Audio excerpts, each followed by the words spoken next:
Perkenalkan, nama saya Franciscania, NIM 3120100003. Di sini saya akan melanjutkan tentang penjelasan prefiks per. Prefiks per. 1. Bentuk. Prefiks per mempunyai varian sama dengan prefiks ber. Contoh almorf per ialah per jika bentuk dasarnya berfonem awalan R. Contoh per plus rusak sama dengan perusak. Yang kedua, fungsi prefiks per. Pembentuk kata kerja dari kata lain yang bukan termasuk jenis kata. Contoh kecil plus per menjadi perkecil plus menjadi memperkecil. Yang ketiga, nosi prefiks per. Prefiks per ialah menjadi atau mengungkap. Contoh per plus budak sama dengan memperbudak menjadi budak. Yang B, jika bentuk dasar kata bilangan, maka nosi per ialah membuat jadi atau membagi jadi. Contoh berempat atau membagi jadi 4. Yang C, jika bentuk dasar terdiri dari kata sifat, maka nosi per ialah membuat jadi lebih atau menambah. Contoh perkeras menjadi memperkeras, menjadi membuat jadi lebih keras. Yang F, prefiks ke. Yang pertama, bentuk. Prefiks ke sering dikacaukan dengan preposisi ke. Keduanya berbeda dengan penulisan ke sebagai afiks tetap dirangkai. Contoh ketua tidak ditulis ketua. Yang kedua, fungsi prefiks ke.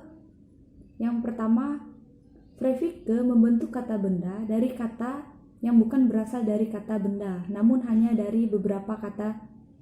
Contohnya, ke plus kasih menjadi kekasih. Kata kerja. Ke plus ketua menjadi kedua. Kata kerja. Dan sebagainya. Yang ketiga, nosi prefiks ke. Yang A, pada kata benda, ketua, kekasih, dan kehendak, nosi prefiks ke ialah yang di. Contoh kekasih atau yang dikasih. Yang G, prefiks se. Yang pertama, bentuk. Prefiks se tidak mengalami perubahan bentuk ketika melekat pada morfem lain. Contoh se plus asal menjadi seasal. Fungsi prefiks se. Fungsi prefiks se. A, prefiks se mengubah jenis kata. Contoh lalu menjadi selalu, sudah menjadi sesudah. B, jika melekat pada kata sifat, prefiks se tidak mengubah jenis kata. Yang ketiga, nosi prefiks se. A, jika bentuk dasarnya kata sifat, prefiks se bernosi seperti atau sama. Contoh sepanas menjadi sama panasnya dengan.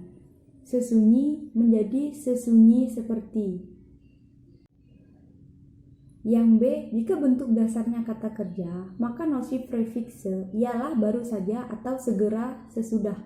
Contoh setiba menjadi segera sesudah tiba. Sepulang menjadi baru saja pulang. C, jika bentuk dasarnya kata benda, nosi prefiks se ialah yang pertama sama dengan. Contoh selangit, segunung, segudang, dan sebahu.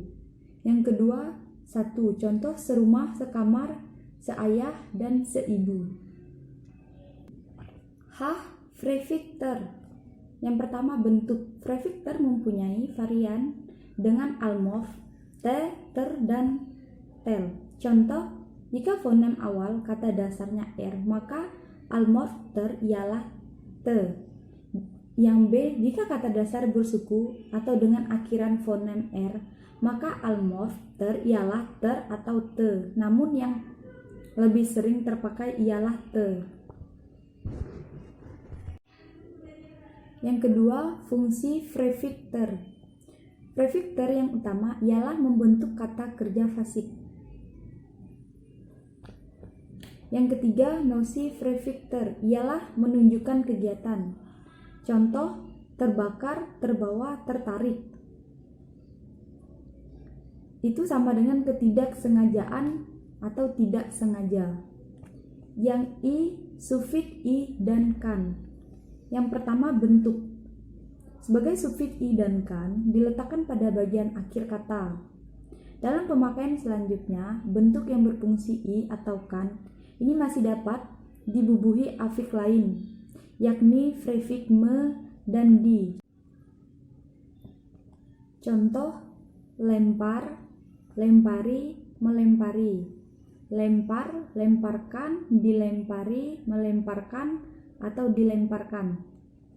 Fungsi sufiks i dan kan. Fungsi sufiks i dan kan membentuk kata kerja dari kata bukan kata kerja. Yang ketiga, nosi sufiks i. A. Jika bentuk kata dasar kata sifat nosi fungsi i ialah membuat jadi. Contoh, memanasi, mengotori, dan memadati, dan sebagainya. Yang keempat, nosi sufiks kan. A. Jika bentuk dasarnya kata kerja, nosi sufiks kan ialah sebagai berikut. Yang pertama, berlawanan dengan bentuk dasarnya. Contoh, menawarkan, berlawanan dengan menawar. Meminjami berlawanan dengan meminjam. J. Sufiks an. Yang pertama, bentuk. Sufiks an dalam pemakaian tidak mengalami perubahan bentuk. Contoh, pukul menjadi pukulan, manis menjadi manisan. Yang kedua, fungsi sufiks an. Fungsi sufiks an ialah membentuk kata benda yang pada umumnya berasal dari jenis kata kerja. Dengan kata lain, disebutkan bahwa sufiks an berfungsi membedakan. Contoh, tulis plus an menjadi tulisan. Makan plus an menjadi makanan. Tari plus an menjadi tarian. Ketiga, nosi sufiks an. Yang A, jika bentuk dasarnya kata benda, sufiks an bernosi sebagai berikut. 1. Keadaan yang berhubungan atau ukuran atau tiap-tiap. Contoh, kiloan, mingguan, cukupan, dan pikulan. K. Sufiks wan dan wati. 1. Bentuk. Sufiks wan dan wati melekat pada bentuk dasar bagian belakang. Contoh, wartawan, sukarelawan, peragawan, dan perwatawan. Yang kedua, fungsi sufiks wan dan wati. Fungsi utama wan dan wati ialah membentuk kata benda. Contoh, harta menjadi harta, hartawan, atau hartawati. Warta menjadi wartawan atau wartawati. Yang ketiga, nosi sufiks wan dan wati. Yang A menjadi yang ahli. Contoh, olahragawan, sejarawan, dan usahawan, dan sebagainya. I. Sufiksnya. Yang pertama, bentuk. Sufiksnya menempel pada bagian belakang bentuk dasarnya. Contoh, agaknya, udaranya, rupanya, dan sesudahnya. 2. Fungsi sufiksnya. Nya berfungsi sebagai penentu. Contoh, itulah filmnya yang akan diputar. Inilah uangnya, dan sebagainya. M. Sufiks isme. Yang pertama, bentuk. Sufiks isme sudah dapat melekat pada kata Indonesia. Cara melekatnya tanpa menimbulkan perubahan bunyi. Contoh, Pancasila plus isme menjadi Pancasilaisme. Suku plus isme menjadi sukuisme. N. Sufiks is. Ada 3. Yang pertama, bentuk. Yang kedua, fungsi sufiks is. Yang ketiga, nosi sufiks is. O. Konfiks ke an. Yang pertama, bentuk. Yang kedua, fungsi konfiks ke an. Yang ketiga, nosi konfiks ke an.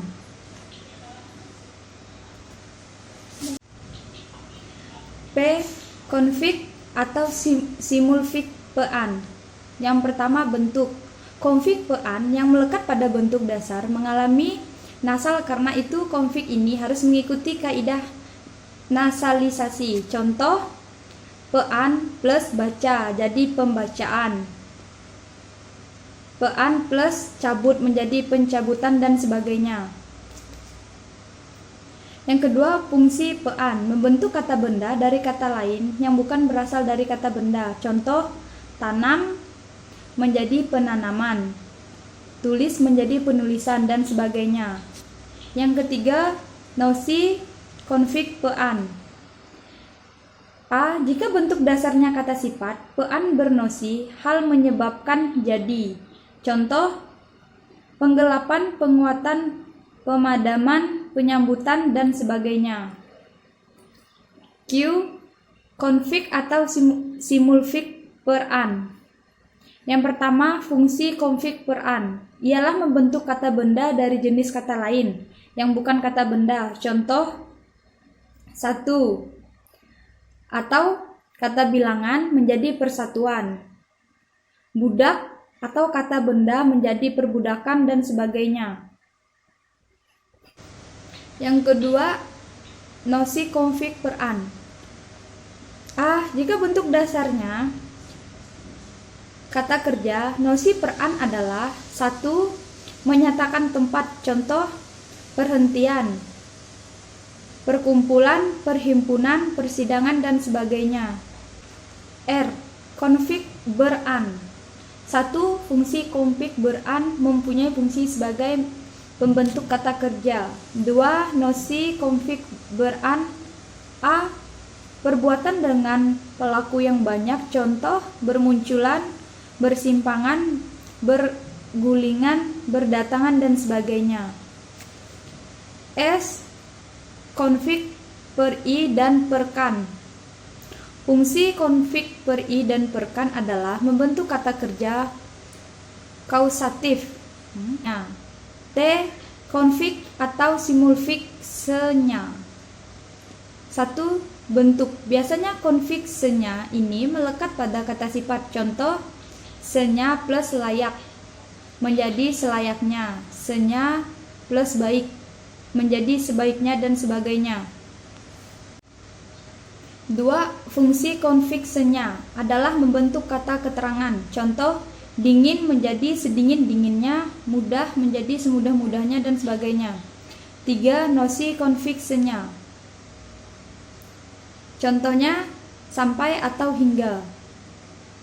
Secukupnya menjadi sampai cukup, hingga cukup, sepuasnya menjadi sampai puas hingga puas, dan sebagainya. U. Konfiksean. Contoh konfiksean adalah membentuk kata keterangan. Contoh, seharian, semalaman, sehari-hari. V. Konflik L, M, dan R. Yang pertama, bentuk sebagai infik tentunya melekat pada atau dalam kata. Contoh, getar plus L menjadi geletar, suling plus R menjadi seruling, kuning plus M menjadi kemuning. Yang kedua, fungsi infik LMR. A. Jika melekat pada kata kerja, infik LMR berfungsi 1. Membentuk kata benda. Contoh, tingga plus L menjadi telinga, tunjuk plus L menjadi telunjuk, tanggung plus M menjadi temanggung, dan sebagainya. W. Bentuk klitik. Bentuk klitik ialah bentuk yang hampir menyerupai afik namun memiliki makna leksis. Contoh bentuk klitik: ku, mu, kau, dan nya. Dalam kata aku, milikmu, milikku, engkau, dan miliknya. Macam-macam klitik. A. Proklitik, klitik yang berada di depan. Contoh, ku ambil berasal dari kata aku ambil, kau ambil berasal dari kata engkau ambil, dan sebagainya. Eklitik yang berada di akhir. Contoh bukunya berasal dari kata buku miliknya. Bukumu berasal dari kata buku milikmu. Yang ketiga, enklitiknya ku dan mu. Enklitiknya merupakan morfem setengah bebas yang melekat pada bagian belakang kata seperti halnya sebuah sufik. Yang pertama, posesiva atau pemilikan. Contoh giginya gigi miliknya, bukunya buku miliknya, uangnya uang miliknya. Yang kedua, akhiran atau sufik. Sebagai akhiran, maka bentuk klitiknya tidak lagi dapat dijelaskan dengan mempergunakan kata milik sebagai posesiva. Contoh, agaknya bukan agak miliknya, akhirnya bukan akhir miliknya, dan seterusnya. 3. Pembentuk kata benda. Contoh, dinginnya menyengat kulit tubuh. Tingginya tidak memenuhi syarat, ayah memperbesar luasnya. Sakitnya menyebabkan ia sangat menderita. Yang B, eklitiku. Kedudukan eklitiku sama dengannya. 1. Posesiva atau pemilikan. Contoh, rumahku menjadi rumah milikku, uangku menjadi uang milikku, dan sebagainya. Yang kedua, objek penderita. Contoh, menyuruhku sama dengan menyuruh diriku, memukulku sama dengan memukul diriku, dan sebagainya. Yang C, enklitikmu. Kedudukanmu sebagai enklitik sama denganku. Contoh, posesiva atau pemilikan. Rumahmu sama dengan rumah milikmu, bukumu sama dengan buku milikmu, dan sebagainya. Yang B, objek penderita. Membunuhmu sama dengan membunuhku, dan sebagainya. Yang keempat, proklitikku dan kau. Proklitikku dan kau berasal dari kata aku dan engkau. Contoh, A, bentuk kalimat aktif. Saya membaca buku, engkau menanam padi setiap hari. Yang kedua, bentuk pasifnya, buku ku baca, kau tanam padi setiap hari.